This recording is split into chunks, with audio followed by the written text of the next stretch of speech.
Hello, and welcome to the next episode of the Live Your Spa Life show. Spa life is a lifestyle that accepts that accomplishment and harmony coexist. The spa and spa life stands for seek power always. Get that power within you so that you can not have it drain out of you and you can step into the life that you were meant to live.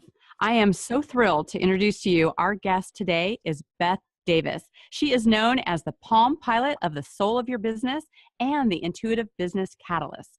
Baeth is the secret sage to global leaders, including celebrities, scientists, and entrepreneurs. Baeth, welcome to the show. Thank you. It's so good to be here. It's wonderful to have you here. I know that you have such a secret sauce to what you do is so unique in this world where you use your intuition, your extensive shamanic experiences, and your scientific hand analysis. I don't know if I've heard before that there's a scientific approach to it. Baeth, I'd love for you to just jump in and tell us, what is hand analysis? Hand analysis is a study of your palms. And you can think of the information in your palms as a map of what's in your brain. So it's a map of your energetic system, how you think, how you feel, and how you use your physical energy. And the hands also reveal to me someone's career path, their gifts, their challenges, what's going on right now. It's a wonderful map of the soul. Wow. So were you born with this gift, or were there ways that you were guided in it? How is it that this became your genius? No, I wasn't born with it. I was in my late 20s and I was working in a design company. And although the pay was okay and the work was pretty decent, I was very bored and feeling disenfranchised, feeling disillusioned. I have since come to understand what I was going through was a spiritual crisis of meaning. Which many humans hopefully go through, where they start asking important questions such as, why am I here? What is my life purpose? Where is my area of brilliance? How can I master this area of brilliance, and so forth? So I was in the midst of this crisis and very depressed. And about that time, a good friend of mine said, well, you should get your palms read. And I said, that's a really stupid idea. And thank you. But she kept bugging me. So finally I did it just to get her off my back. And it was so profound. It was life-changing, what I discovered about myself. The reader said to me, you're here as a spiritual teacher. And I said, what's that? And she said, spiritual teachers help people get out of spiritual crises of meaning and find their life purpose. You might want to learn hands. And I said, oh, you're just trying to pitch your class to me. She said, yes, and I really think you're well suited to it. And then she went on to tell me that I was here to be a global communicator and a writer and a coach. And I decided to just take on that guidance, and it changed my life. Within a couple of years, I'd quit my job. I had a part-time job for a couple of years while I ramped up the business. And I've essentially been on my own since 1999. It's the last time I worked for anyone. Wow. Almost Now, years, yeah. Are you able to read this in your own hands as well? Or is this that you do for others? I can read it in my own hands, although it's more fun if someone else reads it because they're objective. Sort of like trying to read one's astrology or a tarot card deck, right? Trying to make sense of your own journal. It's like, I need another perspective on this. What's going on here? Now, I would say some people really, really know themselves. I'd say they're in the minority. However, humans aren't meant to do life alone. Right. We're pack animals. We're tribal beings. We're designed to individually find our own unique gifts, but then collectively interact and work with other people. Got it. Got it.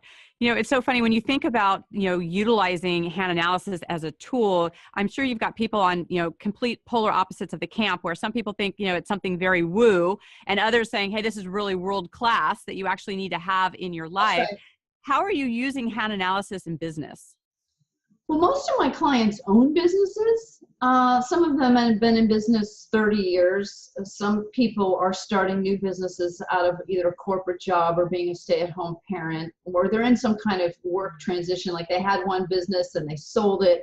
They want to take on another business. And primarily, they're in a spiritual crisis of meaning. They're in some kind of emergency in their life. So the emergency might be that they're getting a divorce, or they've been laid off, or what I call the boredom emergency. They're just so bored they can't take it anymore, and they know they need to make a change. And that's usually when I interface with someone, is to show them, remind them essentially, because it's not like I'm telling you things you don't already know. It's just people think they know. They think they know who they are. They think, they think, but the mind is not a good guide. We can put way too much reliance on the mind, the body, our instincts, our intuition, the sounds we make, the feelings we feel, the things we taste and smell. Basically, our senses are much, much better guides as to what's going to support us. They're much better decision makers than the mind. But the mind wants to be in charge because it likes control. I mean, it really comes down to fear, doesn't it? I want to feel safe. I want to feel in control. So I'm fine, thanks so much, Beth. I don't need any input. I'm good. I've got it figured out. And then I say, well, really, then why is your life not working? Because life is not meant to be hard. We are not here to pay bills. We're not here to suffer in careers we don't enjoy. That is not why we're here. Oh, amen, sister. I hear you on that. You know, I know that you and I have had some juicy conversations around human design. How do these go hand in hand, no pun intended, with using the hand analysis? You weave that in? Is that something you do separate? How does that? That's a great question. I was introduced to human design maybe a decade ago, and at the time I didn't quite understand it. The person explaining it to me was doing their best, but I didn't grasp it. And then maybe 4 years ago, I was having lunch with my dear friend Christina, and she said, hey, what's your human design type? And I said, I think I'm a generator. What are you? And she goes, oh, I'm a generator. And she started telling me things about being a generator. And I went, I got to find out more about this system. And then I found books and classes, and I became obsessed with it, in part, or mainly, because human design shows two primary things. I mean, it shows hundreds and hundreds of things, just like hands do. But the essence, to me, of human design is it deals with your aura, which is essentially the energy you give off from your body. I mean, it's scientifically shown we give off energy from our body. But depending on how we're wired on the inside, that energy either pushes away or attracts. And so people have different auras. So one thing you need to understand is how you actually interact with your environment. So that's the first thing human design does, is it says, do you have a repelling aura, a sampling aura? Most people have a magnetic aura, about 70% of humans, meaning you don't have to chase after things. If you're patient, they will come to you. Yeah. You then have to do something about it. You do have to take action, but eventually the opportunity will come. So that's the first part, is understanding how you interact with your environment. And then secondly is what's called your strategy and authority. And inner authority is how we make decisions. And it's not from here. Right? Right? That's a very sacral thing. Right? You probably make decisions from your sacral. I do. Yes. And the sacral person knows from their sounds, and which are very quick. Is still a because it's a it's not a Right. So once we learn how we make decisions, then our life starts to work. As you think about bad decisions you've made, some bad decisions can kill you, put you in jail. Some bad decisions can put you in a contract that takes 10, 20 years to get out of. Right. Bad decisions cost us time, money, and energy. So one of the things I love about human design is it's a beautiful path to reduce suffering through improving the decision-making process. And when I talk to people about decision-making, they're like, no, you don't understand. Your decisions either make your life awesome or make your life horrible. Horrible. Right. And then we're at choice, right? We get to choose. Well, then it's our inner authority. We're not putting our authority with our mom, our dad, our church, the government. I mean, I was never into that stuff anyways. I mean, early on, I knew no one's the boss of me but me. You know, and I'm not particularly religious. Like, you know, people are always trying to get me to believe in God. And I'm like, I don't even know what they're talking about. I got kicked out of Bible study. With all due respect to everyone's religion, you know, my authority, my God lives in me. Because how could something external direct the mechanism? It can't. It can't. That is the God in the machine. That is divine essences. It's built into our DNA. God is built into us. We are the expression of divinity, as is all of life and all things animate and inanimate. It's all an expression of the universe, of the cosmos, really. So human design at its base teaches you how you interact with the cosmos, how you interact with your environment, how you manifest, and the best way to make decisions. Your hand map is a map of your brain. So in essence, human design is a map of your DNA, and hands are a map of your brain. And those two maps are very similar, but not exact. Not exact, because the brain's up here and it connects here.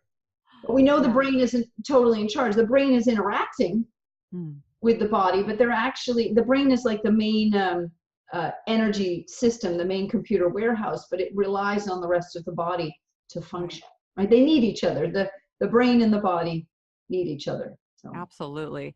Well, one of the principles that we use here at Spalife is that we design our life. It's that conscious choice that you do. And so many people are in default mode where they just let things happen. That's right. That's right.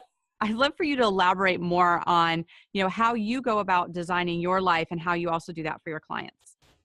That's a great question. Well, the first thing that I do is I help people understand their design. I personally don't want to go further with a client until I've looked at their hands and now their human design, because their hands tell me, the hands tell me someone's gifts and also where they give their power away. I'm really intrigued by that. Now, a different hand analyst might see it through a different view, but I see things through empowerment and disempowerment. So when I'm looking at the hands, I can see all the ways someone is empowering or disempowering themselves and what to do about that. And then the human design lets me see how they attract or repel and how they make decisions. And then those two things together, now I have a map, because my design is to use my pattern recognition ability. I'm a pattern recognition specialist, truly. I was very good at math and science. I love math and science to this day. I love brain research. And I had two choices. When I got out of school, I was going to go work on Wall Street. And I knew that wasn't a good idea, because I knew I would just, blow my life out on cocaine. And I know myself too well. Like, I was like, it wouldn't go well. I like to live on the clean and the up and up. And I just knew it was going to be a bad road. And the other option was I wanted to be a brain surgeon, but I really sucked at organic chemistry. And I just knew I didn't have 12 years in me to slug through a system that I think is outdated. Right. So, isn't it interesting that you are doing a form of brain surgery and getting inside now, right? Much less messy too. Much less messy. I don't have to deal with those nasty instruments. So, so I look at the pattern as a pattern recognition specialist, and then I can see the patterns repeating in the person's life, the good, the bad, and the ugly, because everything runs on patterns. We are basically machines, whether we like it or not. Everything in the universe is very mechanical. There is that mystery element, which is free will. Right. That's what provides the excitement. We really have a design. And so once I ascertain that with the client, then I am able to look at whatever their question might be. So their question might be, why am I struggling financially? Or why do I keep hiring bad help? Or why do I keep getting into the same love relationship? And I say, let's look at the patterns. Let's look at the patterns. And then once they start engaging their authority, they start making better decisions, and then the patterns change. Because our goal is not to run on unconscious patterns. Right. The goal is to function in a state of high awareness, in a place of enlightenment. Now, enlightenment doesn't promise you a great love relationship or lots of money or a beautiful butt. It doesn't. But what awareness does give you is freedom from suffering and the opportunity to experience joy. And so that's really my aim with people, is to help get them to their happy place. Right. Which is pretty spectacular in and of itself. Yes, it is. I love that.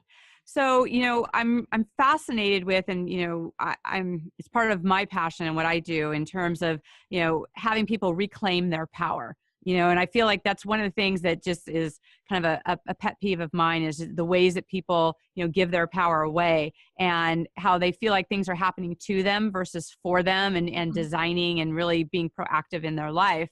I'm curious can you give us a deeper example of when you are looking at a hand analysis and you're looking at, two things here. One, I'm curious, do you have to actually physically see the person's hand, or do you take, images and you can look at them remotely? People can send images from their phone, or Okay. camera if they're high definition. And please, Okay. if you're listening to this, don't send your handprints in Okay. because I'm expensive. I'm not going to give you a free reading. People try that. So I'm just going to say that. That's funny. Yeah. And we also send out printing kits where we can make an ink print black and white image of the hands. And then when I do a webinar with a client, I bring it right up on Zoom, right up on a webinar. And I can use the annotation to show them specifically where in their hands these things are existing. Got it. So, okay. So that's helpful to know that's one of the ways that people could connect with you. And so I would love to hear like an example of what would be something that you would see. Is it a particular location on the hand? Does it matter in terms of where you'd look at it and say, you know what, you're giving your power away? What would you see?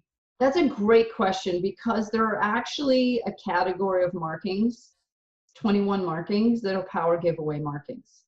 Oh, and wow. They're called heart lessons because when we give away our power, we create intimacy issues and we are affected on a deeply emotional level. Right? We get angry, we feel embarrassed, we feel shame, we feel guilt. However, when we embrace the power giveaway, we become conscious of it. What it does is it initiates a spiritual journey into self-empowerment.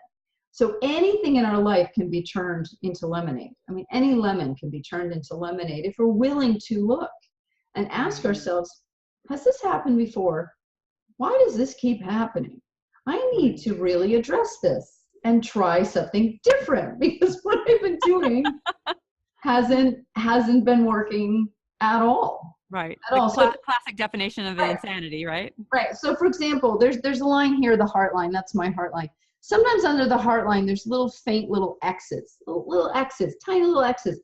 They're very common markers, and they represent betrayal. And are they the same on each No, hand? the right and left can be different because they connect to the hemispheres. They switch. Okay. So your right hand's connected to your left brain, and your right brain's connected to your left hand. So lefty people tend to be more right brain. Left-handed people are typically highly, highly creative. Got it. Okay. They're lucky. Actually, it's a tragic thing that lefties used to have their left hand tied behind their back and they're forced to write with their right hand because they're the geniuses. Wow. I mean, Obama's a lefty. I mean, the list goes on. There's just so many people with huge brains that are lefties. But the information has to do with the hemispheres of the brain. So, what were you asking me? The X. Yeah. So not every hand has the X, but it's about betrayal, and it's called a dangling X because it's dangling off the heart line. Okay, and you're talking about this is the heart line? Yeah, the heart line, it starts on the little finger. Yeah. And there's different shaped heart lines, but they all start over under the little finger and travel across. Okay. So and if there's X's, where's the X's? Underneath. They hang over here. Okay, so for the people who aren't seeing us visually, because there's also just audio and visual, so it's like basically from the little pinky up until almost the index, kind of a swooping at the top. That's right. I mean, I can show you if you want me to bring up a print. Do you want me to bring up a print and show it? Sure. Okay, hang on, I'll bring up a print. Right. Yeah, the dangling X is pretty common, and it's about betrayal. And the interesting thing is, if it's in your hand, right, the betrayal is happening inside of you. So I'm going to bring up my own handprint just so we, let's see, I'll find one here. Yeah, I'll find one recent. Right. Okay, here we go. All right, stand by. I will bring this up on the screen. So while you're doing that, is it better to have the X or not have the X, or it's just here's the thing. The thing about the dangling X that's so interesting is that it has to do with getting support. So let's say, I'll bring the print up in a minute. Okay. Let's say that you're betrayed. You tell a best friend a secret and they rat you out. You are deeply in love with your husband or wife and they sleep with someone else and you find out about it through unsavory means. You see a text message or Facebook or whatever. You just find out, or you walk in on them. Even worse, that would be a nightmare, right? And you feel betrayed. You feel so terribly, terribly betrayed. What happens is, in childhood, usually people who form dangling X's felt like they couldn't rely on people. And so they became very, very independent. They weren't very good at asking for help. Now, the problem with this is you're also not very good at catching the signs when people aren't to be trusted because you don't have enough feedback around you. You're trying to do everything yourself. When you have enough support, the people around you will tell you what's going on if they're good people. They'll say, hey, something's up with your friend there. She's spreading rumors. Or, your husband, I look into that. You might want to. But we tend to try and do it all on our own, and we don't get the support that we need. So that's the main issue here. So let me bring up that handprint, and I can show you graphically. I'm fascinated. This is so cool. All right. Do you see it on the screen? Yes. Okay, great. I love that we can do this like this. This is like way cool. So this is what I do with my clients, right? They send it. This is my messy, messy hand. They send in their handprints, and so this is your hand? This is my hands, my handprint, right handprint. Okay. Okay, so dangling X's. We'll do it in red. Red. All right. So here is a dangling X. It's not annotated. There we go.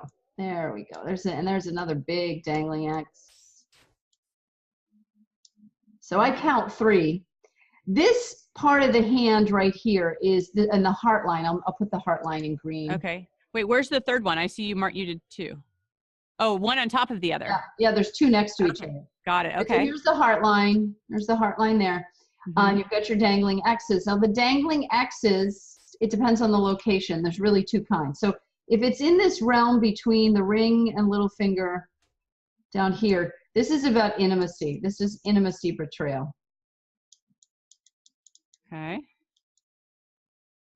And I did find out that actually both of my ex-husbands, there's a second marriage I don't talk about very much because it only lasted 7 weeks. Both of my exes were like cheating on me like crazy, and I had no idea. And I'm actually okay with it. I'm really glad those relationships ended. It was difficult at the time, but I don't have regrets either because there was a point when they weren't philandering, and it wasn't anything to do with me personally. It was their own insecurity, which both of them admitted. They're like, Beth, you didn't deserve that. Like, I really loved you. It's just I'm super insecure. So, so I have to get there's love. always something to, I always look at that as launching pads into something was to be learned in that, and that's part of your path. Exactly, which is what the marking is about. That's what the marking is about. So then we have over here, this is peer rejection from your peers. And we've probably all experienced that, right? On the schoolyard, people being jealous of your beauty, being jealous of your business, being jealous of your love relationship, being jealous of your money.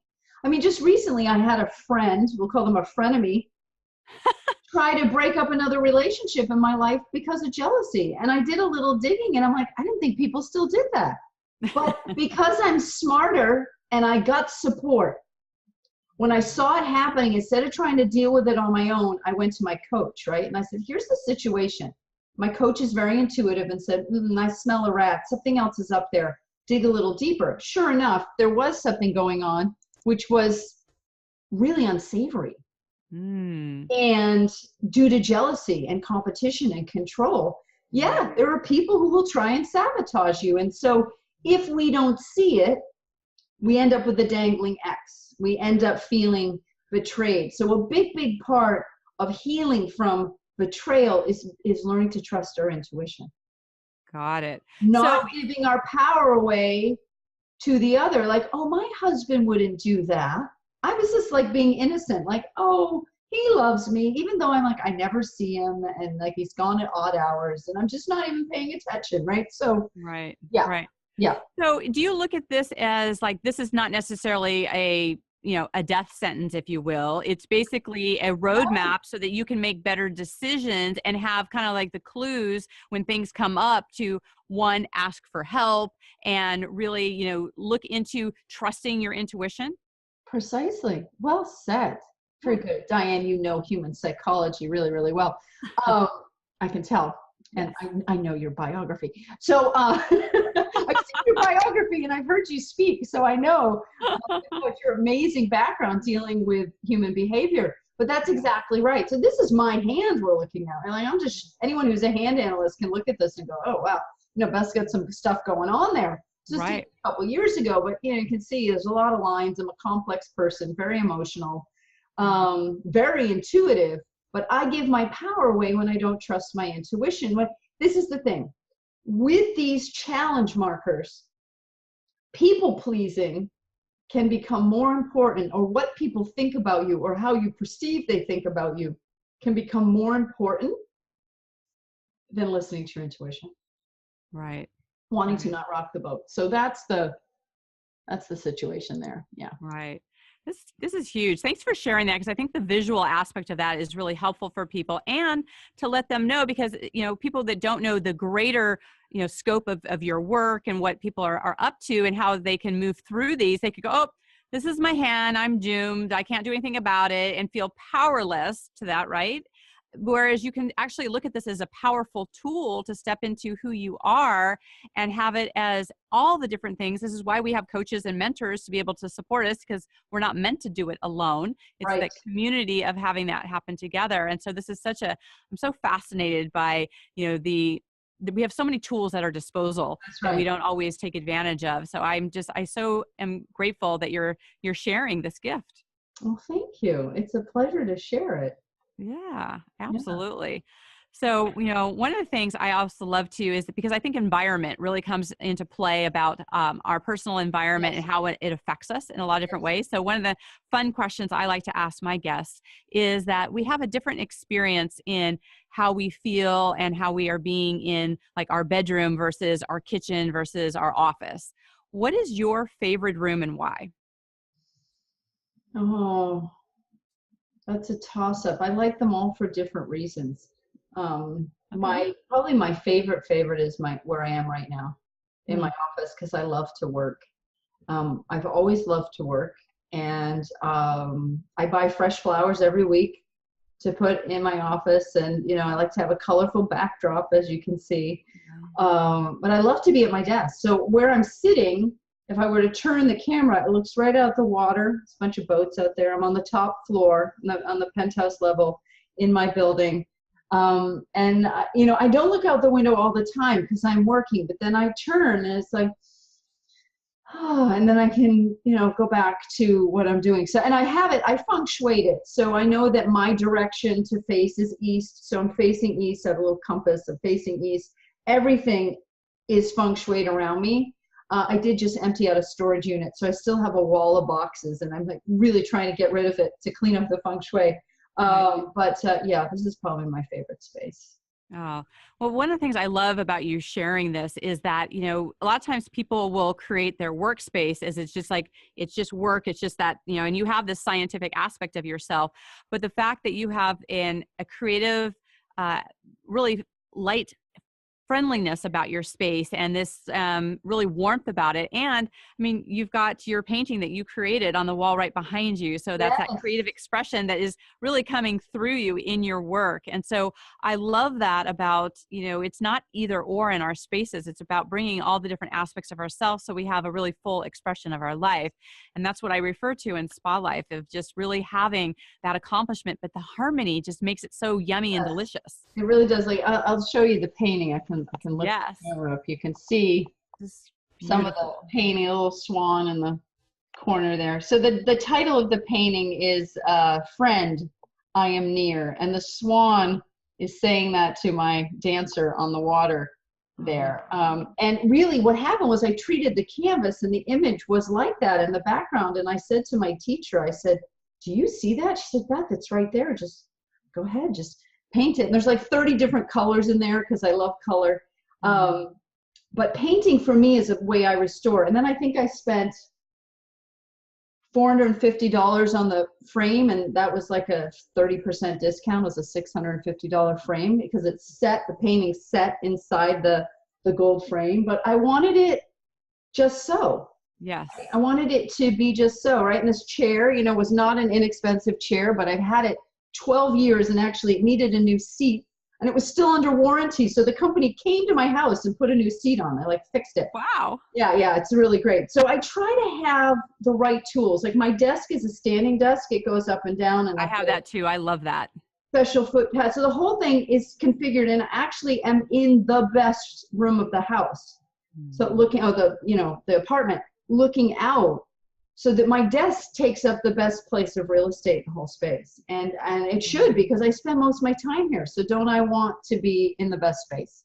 Absolutely. Yeah. It's funny that you say that, because a lot of my clients have really reshifted how they're looking at their space. And a lot of them are choosing master bedroom spaces and things that have the best view and things, because this is the creative essence juice of who you are being in the world. And to have that is just fantastic. And then where you sleep, although you also want it to be an expression of another aspect, to have that is almost a smaller room where it's like a cocoon and you're resting and rejuvenating and just looking at the spaces differently. I love that you look outside the box with that. Oh yeah, I'm all about using all the tools available. Yeah. Like, find all the best information and implement it. Like quickly. Right. My bedroom, I don't have technology in my bedroom. There's no TV in my bedroom. I feel like bedrooms are for sleeping and sex and just laying around reading. So my room is, I have a king size bed. I have this beautiful like tufted headboard, and I have art all around the room, and I love my huge bed, and it has these bamboo sheets. And in the morning, sometimes it's hard to get up because it's just so comfortable. And I can look out my window and see the water. I'm very blessed. Every day I'm like, wow.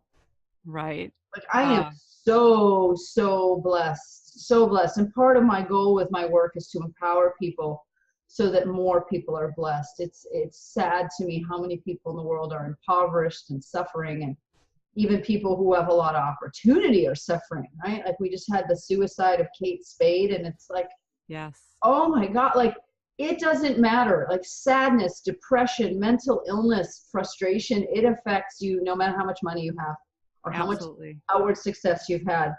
And if I can help lessen the suffering,